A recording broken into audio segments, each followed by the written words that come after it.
ఒక ఎత్తైన పర్వత శిఖరంపై ఒక పావురం తన గూడు కట్టుకుంది.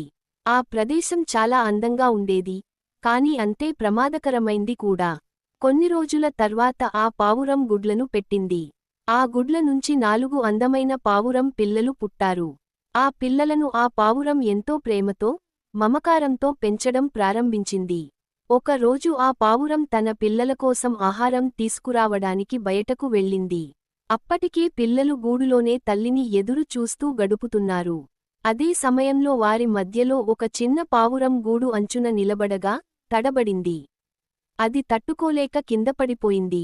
కొంతసేపటి తర్వాత తల్లి పావురం తిరిగి గూడు వద్దకు వచ్చింది. మిగిలిన 3 పిల్లలు తల్లికి జరిగిన దురంతాన్ని చెప్పారు. ఆ మాట వింటూనే తల్లి హృదయం తడిసి ముద్దయింది.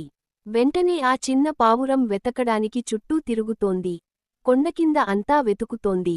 ఎక్కడా కనిపించకపోవడంతో ఆ తల్లి పావురం శోకసంద్రంలో మునిగిపోయింది. తన బిడ్డను తలుచుకుంటూ ఆకాశాన్ని చూసి వేదనతో కేకలేస్తోంది. కన్నీళ్లతో నిండిన కళ్లతో దిక్కుతెలియని బాధతో ఏడుస్తోంది.